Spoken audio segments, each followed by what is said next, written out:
Well, this game's title is quite interesting. Some of you who don't know about the game's context might pronounce it as AI the Somnium files, but the game's central theme is centered around eyes, which means that pronouncing it I the Somnium files is also equally valid. And I put this disclaimer so that you'll understand why I chose to say it I instead of AI, although it's mostly because it's a lot easier to pronounce. Anyway, I the Somnium files is a game that was on my wish list because it was from the director of Zero Escape the Nonary games, two of my favorite visual novels of all time. And before you ask where Zero Time Dilemma lands, definitely not on my favorite. The game was on my wish list and I really didn't have any decision to buy it immediately. That is until I saw a hoopla on social media surrounding a very minor scene where a character says that LGBT people are cool, kind, tolerant, and have a strong backbone in a rather cringy, ham-fisted manner. And that's precisely the moment where the game enters my Steam library. I too want to cringe on ham-fisted social commentary and make videos of it on the internet. That is until I play the actual game and I cringe on many other things. Welcome to Appabend's Uncapped, a series of reviews by yours truly. Today's review is gonna be on I the Somnium Files, a game made by Spike Chunsoft from the director of Zero Escape. But before I start off this review, YouTube will probably demonetize this video because they don't care about us. So if you'd like to support my work, you can do so by checking the links down below. I the Somnium Files tells the story of a one-eyed man named Date, no not that one,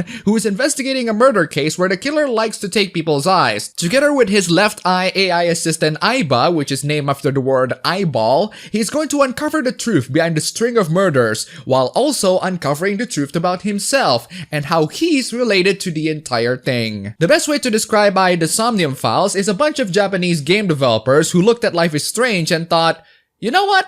Let's make that. Seriously, how would you describe a narrative-driven adventure game with a murder mystery plot that has cringy, how do you do fellow kids dialogues, ridiculous amounts of pop culture references, and stereotypical characters that represent the modern society? To illustrate to you how this game is so unbelievably current year, this game has a character who is both an idol and a Minecraft streamer. The game didn't call it Minecraft, but it's so obviously Minecraft. And she has a fanboy that uses sock puppet accounts to pretend to be her haters so he can defend her on the internet. Does that sound like a typical white knight behavior? Because it sounds like that to me. Also, your boss is a freaking K-pop fan and Date hilariously mocks her relationship status. Take that, K-pop stans! Does that sound cringy and current year to you? Because it does. This game is so freaking shameless on it being current year cringy mystery comedy. It is so taking place in current year, guys, because the characters are doing current year things like Minecraft, streaming, white knighting, and freaking K-pop. What else are we missing? A character who identifies as non-binary and a really forced and cringy endorsement towards the LGBT community? Oh wait, never mind! We have that too! It's current year after all! In result, we have such a beautifully constructed cringe fest that feels like a Japanese person becoming a Western weeaboo and trying to make a game that feels like modern current year West. The same way the developers of Life is Strange tried to make it the modern current year West. It is chock full of pop culture references, cringy dialogues, absolute weeb trash, and just the worst bottom of the barrel humor that a Japanese Westaboo could produce in a video game. And guess what? I love it. No, seriously, I love this game. This is such an entertaining cringe fest, but at the same time, it is also a genuinely intriguing mystery thriller. Because again, this is from the guys who made Zero Escape, and they know how to keep suspense. They know how to construct a mystery plot that all ties back together in the end, except Zero Escape only sometimes not take itself too seriously. Maybe about 10% of the game is comedy, and yes, there are a couple of comedic moments in that dark mystery game too. This game ups the comedy to about 40 to 50%, and it's the sort of comedy that will not resonate with a lot of people very well, because I know that a lot of y'all are boomers who are just not in tune with the kids these days, and in result, the comedy can be hit or miss, but I guess they sometimes miss, huh? Okay, I'll stop. But I'm just saying, that's the kind of comedy that you should expect out of this game. And it is a mixed bag of hit and miss. Sometimes I laugh my ass off, sometimes it's just making me to go, oh Oh, please don't do that joke. But to the game's credit, when I do laugh my ass off, I legit laugh my ass off. There are moments where I just straight up pause the game because the joke was too funny that I need to get it out of my system before I continue. And thankfully, the game does have some degree of self-awareness to make the jokes work. In fact, the true ending credit sequence is where the developers just said, screw it, we don't care. We are trash. Our humor is trash. We don't take ourselves seriously. We don't take our game seriously, and neither should you. I actually respect developers who are absolutely shameless and proud in what they're making. It reminds me so much of the ending sequence from Our World Is Ended. It is such an over-the-top ending that screams zero care to any sort of quality or consistency. They just want to make something that's so crazy and over the top, and I respect that. I think that's what they should name this game. I Give Zero Crap, a nice tie-in to the Zero Escape universe, and something that Junpei probably would say. But let's put aside the cringy comedy for a bit. I did say that the mystery thriller bits are really good, and I do mean it. It's from the guys who made Zero Escape, and it's definitely leagues better than Life is Strange's own murder mystery plot. For one, the plot is a hell of a lot more complex and convoluted, and for two, the game presents the complex and convoluted plot really well. This is a game that knows how to tease you with information. Hey, do you want to know why X character does this? How can X character appear in this? How can this evidence indicate that X character is guilty? It's a mystery thriller that does a really good job at presenting you the information slowly, little by little, and enough for the audiences to understand and get invested by it. I might be worried that the mystery thriller bits will clash with the comedy bits, but it doesn't clash that much for me. This game is dark for sure, but it's not too dark, and the characters are entertaining enough for me to care for them. And speaking of characters, they are actually entertaining. There's still stereotypes for sure, but there isn't one character that I want to feed into the sharks at the end. They all end up having a legitimately decent development that makes them sympathetic and likable. Not the best, but I've definitely seen worse. Major props need to be given to Aiba and Date's relationship. They are so good as partners. Their personality clashes so much that it results in some legitimately excellent comedy. The rest of the characters are fine, even the girls who shoves her opinion isn't exactly the worst thing in the world, but they aren't getting any good awards either. For the story content overall, I love it, both ironically and unironically. I guess you can say I have a very soft spot for a cringe fest, and this game certainly has quite a lot of cringe. It's a roller coaster of an emotion. I laugh at the comedy, I gas at the reveals, I cringe at the cringy bits. It's a rather bizarre mix, and would definitely provide you a unique experience. If that's what you're looking for, then this game is probably for you. As for the gameplay,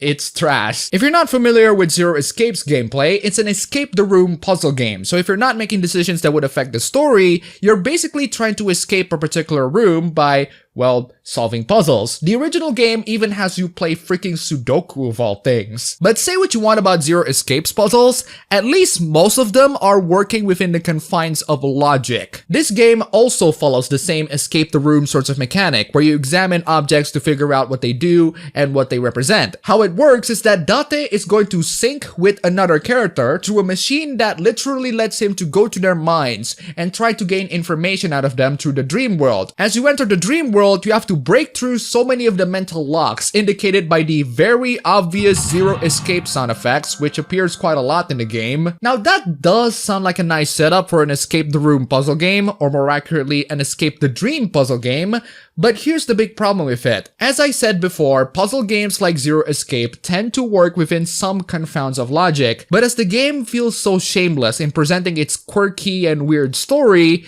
it is also shameless in abandoning logic on their puzzles. Some of them are reasonable. For example, there's a panda head that spins erratically in the same manner that this carousel is spinning. Stopping the panda head also stops the carousel. Seems simple enough. The game tells you to choke something, so you choke this torso. Makes sense, right? But then there are puzzles like this. You're supposed to shoot a torso to recreate a murder scene, but the gun is stuck at the top and you can't reach it. So how do you get the gun? By dragging something at the bottom so you can step on it and reach it at the top? No, actually, the solution is opening a locker, which somehow spawns a knife, which causes a Rube Goldberg sort of contraption that you cannot see on the top that somehow ends with the gun being fired. How are you supposed to figure that out? There's also a part where you're supposed to move something with a crane by inputting a freaking fighting game combo? That's at the point where I know that the game just doesn't care. The game's puzzles work on ridiculous trial and error, and unlike Zero Escape, there's a freaking timer in the game. You're limited to just 6 minutes or 360 seconds, and every single action that you do will cost you seconds too. You can reduce the cost through the use of an item, but then there are items that would multiply the time for the actions, and you're forced to use them if you get one. This wouldn't have been a problem if the puzzles can be solved by logic, but you cannot solve the puzzles by logic. It's pure trial and error. This is a garbage mechanic that does nothing but hamper the narrative experience. Thankfully, you don't really need a walkthrough to get through the puzzles. You just need to do everything that you can possibly do and find the one that would unlock the route, and there aren't a lot of items you can interact with anyway. To put it in short, the puzzles are poorly thought out, way too abstract, badly designed, and doesn't work on any forms of logic. So if you're in it for the puzzles, I'd recommend you to stay away, because your brain would freaking rot. And if you're the sort of guy who cannot tolerate cringe, then your brains would be double rot. And since this is a visual novel with branching narratives, we might as well talk about how the routes work. The game has a flowchart that literally tells you everything about the possible routes that you can take, and as you can tell, it's not as complex as Virtue's Last Reward. You can take the game's route through the actions that you do during the sync sequences, and just like Zero Escape, some routes are straight up locked unless you have information from other routes. In this game, there are only 2 locked routes, and the game doesn't focus too much on the parallel universe and the information shifting like Zero Escape. Do you need a walkthrough to find out which route would unlock which? Not really, just keep choosing the left route until you can't, because the locked routes are the leftmost route and the rightmost route. Also, how convenient that the leftmost route leads to the worst ending, but the rightmost route leads to the best, and both of them are locked. As for the PC port, it's fine. It's a Spike Chunsoft game and the game runs well at 1080p 60fps on my GTX 1050 laptop. I like the options to switch between using a gamepad and a native support for DualShock 4 controllers. That's pretty cool, and more games should have that. Overall, the Somnium files gave me quite a roller coaster of an experience. It's part mystery thriller, part cringy current year comedy. The comedy is hit or miss, and you will either love it or hate it depending on your tolerance on cringe, and since this is from the director of Zero Escape, the mystery thriller bits are genuinely really intriguing. I ended up playing the game all the way through the end in just 2 days, and I beat the game after around 16 hours, and I read my text pretty fast. But with that being said, the puzzle mechanics are a load of ass, filled with nothing but trial and error, and some bizarre moon logic that does nothing but hamper the experience. Should you buy this game? Well, this game costs $60, and in no way I recommend the game at that price. I'd say $20 to $30, and then we have a deal. And even then, it depends. If you're looking for something weird, shameless, cringy, bizarre, and just utterly baffles your mind at how bonkers it is, then the Somnium files might be for you. If you're looking for a good puzzle game, stick with the Nonary games and carry on with your lives.